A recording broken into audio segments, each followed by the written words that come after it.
ఏపీలో సచివాలయం తాకట్టు వ్యవహారం కాకరేపుతుంది. 370 కోట్ల రూపాయల అప్పు కోసం సచివాలయాన్ని తాకట్టు పెట్టారంటూ కథనాలు రాగా విపక్షాలు దీని ఆధారంగా ప్రభుత్వంపై విరుచుకుపడ్డాయి. మీరు తాకట్టు పెడుతుంది భవనాలను కాదు, తెలుగువారి ఆత్మగౌరవాన్ని అంటూ టీడీపీ అధినేత చంద్రబాబు నాయుడు విరుచుకుపడ్డారు. ఏపీ బ్రాండ్ను నాశనం చేస్తున్నారని మండిపడ్డారు. ఈ నేపథ్యంలో చంద్రబాబు ఆరోపణలకు మాజీ మంత్రి YCP MLA Kodali Nani counter ఇచ్చారు. తెలుగుదేశం పార్టీ అధినేత చంద్రబాబుపై వైసీపీ ఎమ్మెల్యే మాజీ మంత్రి కొడాలి నాని ఫైర్ అయ్యారు. సచివాలయం తాకట్టు పెట్టారంటూ ఓ గగ్గోలు పెడుతున్నారన్న కొడాలి నాని, ప్రభుత్వం ప్రజల అవసరాల కోసం డబ్బులు అవసరమైనప్పుడు ప్రభుత్వ ఆస్తులు తాకట్టు పెట్టడం మామూలేనన్నారు. ఆ తర్వాత డబ్బులు చెల్లించి విడుదల చేయించుకుంటుందని చెప్పుకొచ్చారు. ఈ విషయంలో చంద్రబాబు చిల్లర రాజకీయాలు చేస్తున్నారని మండిపడ్డారు. తాకట్టు పెట్టకుండా బ్యాంకులు లోన్లు ఇస్తాయా అని ప్రశ్నించిన కొడాలి నాని, ఫలానవి మాత్రమే తాకట్టు పెట్టాలంటూ రాజ్యాంగంలో ఏమైనా రాసుందా అంటూ ప్రశ్నించారు.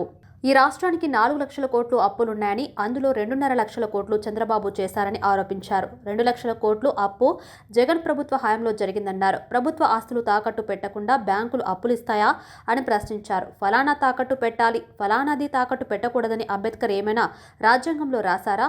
సెక్రటరేట్ ఏమైనా చంద్రబాబుదా అని కొడాలి నాని దురుసుగా మాట్లాడారు.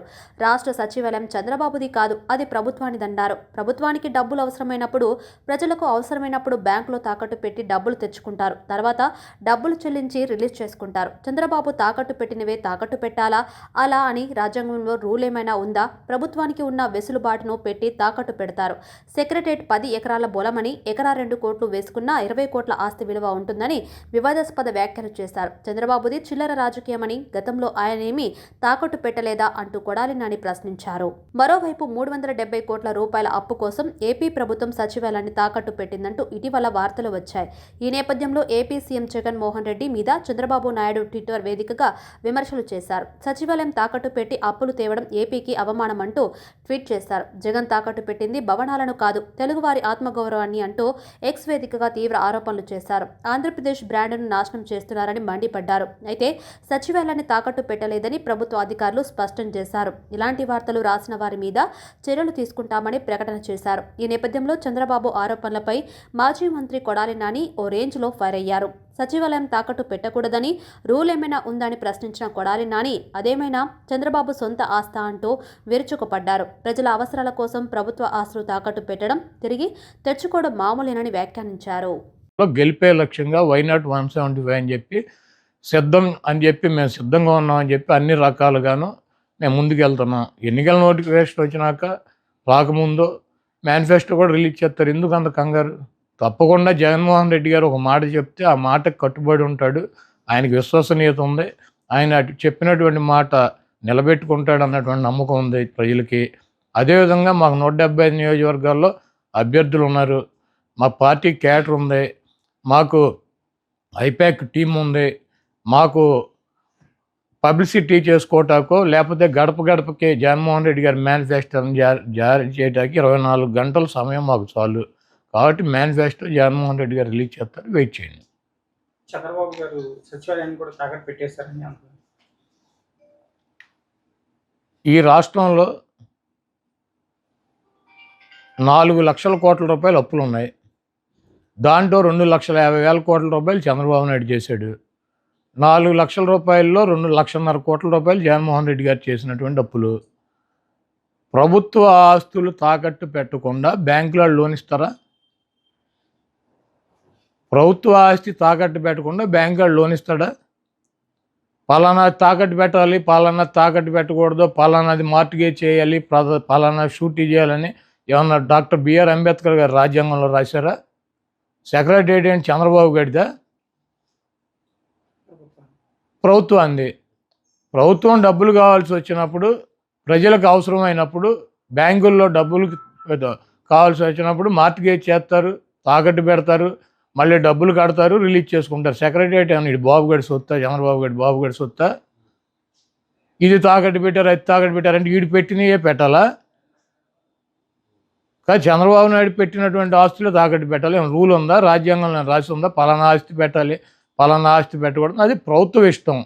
వాళ్ళు బ్యాంకర్స్తో మాట్లాడి బ్యాంక్ వాళ్ళు డబ్బులు కావాలన్నప్పుడు వాళ్ళు ఏదోటి మార్టిగేజ్ అడుగుతారు. ప్రభుత్వ ఆస్తి ప్రభుత్వం వాళ్ళు దాన్ని బట్టి వాళ్ళకు ఉన్నటువంటి వెసులుబాటుని బట్టి పెట్టుకుంటారు. సెక్రటరేట్ పెట్టేశారు. సెక్రటరేట్ ఎంత? 10 ఎకరాల పొలం.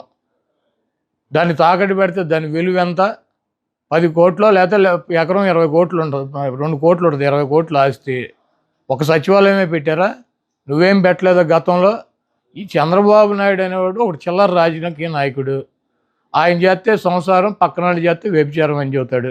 కాబట్టి ఇటువంటి చంద్రబాబు లాంటి 420 మాటలు ప్రజలు పెద్ద పట్టించుకునే పరిస్థితులు లేరు. చంద్రబాబు నాయుడుకి అభ్యర్థులు ప్రకటించుకునేటువంటి పరిస్థితి లేదు. చంద్రబాబు నాయుడు అలయన్స్లో పక్కన వాళ్ళని నమ్మించేటువంటి పరిస్థితి లేదు. ఆ ఓట్ బ్యాంకు ట్రాన్స్ఫర్ అయ్యేటువంటి పరిస్థితి లేదు. నేను ఒకటే అడుగుతున్నా, చంద్రబాబుని సమాధానం చెప్పమానండి. 30 మంది పైన తన సామాజిక వర్గం 3% ఉన్న వాళ్ళకి 30 మంది కమ్మ వాళ్ళకి సీట్లు ఇచ్చాడు చంద్రబాబు నాయుడు. పవన్ కళ్యాణ్ అడ్డం పెట్టుకొని కాపుల ఓట్లు గంపగొత్తగా వేయించుకోవాలని ప్రయత్నం చేస్తున్నాడు. 20% పైన ఉన్నటువంటి సామాజిక వర్గానికి ఆయన ఇచ్చిన సీట్లు అన్నీ 24. ఆయన కులానికి ఇచ్చుకున్నటువంటి 30 సీట్లు ఆయన ఇచ్చేసుకున్నాడు ఆయన పార్టీలో. మరి 20% సామాజిక వర్గం ఉండి వాళ్ళ ఓట్లతో గెలవాలని చెప్పి ప్రయత్నిస్తున్నటువంటి చంద్రబాబు పవన్ కళ్యాణ్కి ఇచ్చే సీట్లన్నీ 24. దాంట్లో అసలు 14 సీట్లు తెలుగుదేశం పార్టీ పోటీ చేసినా ఓడిపోయేటువంటి డిస్పోజల్ సీట్లు ఇచ్చాడు. ఇవన్నీ ఆ సామాజిక వర్గం గమనించట్లేదా? చంద్రబాబు నాయుడికి బుద్ధి చెప్పరా? 3% ఉన్న తన కులానికేమో 30 సీట్ల, 20% ఉన్నటువంటి ఆ సామాజిక వర్గం గంపగొత్తగా ఓట్లన్నీ ఎంచుకోవాలని ప్రయత్నిస్తున్నటువంటి ఒక రాజకీయ పార్టీకి 24 సీట్ల. ఇవ్వటానికి ఈయనకన్నా సిగ్గు ఉండాలి, తీసుకోవటానికి ఆయనకన్నా ఉండాలి. వీళ్ళిద్దరికి వెళ్ళినప్పుడు ఓటు వేయటానికి సిద్ధంగా ఉంటారా? ఈ ఓటు ట్రాన్స్ఫర్ అవుద్దా, ఆ ఓటు ట్రాన్స్ఫర్ అవుద్దా? మేమిద్దరం కలిసాము, మీ ఇద్దరు కలిస్తే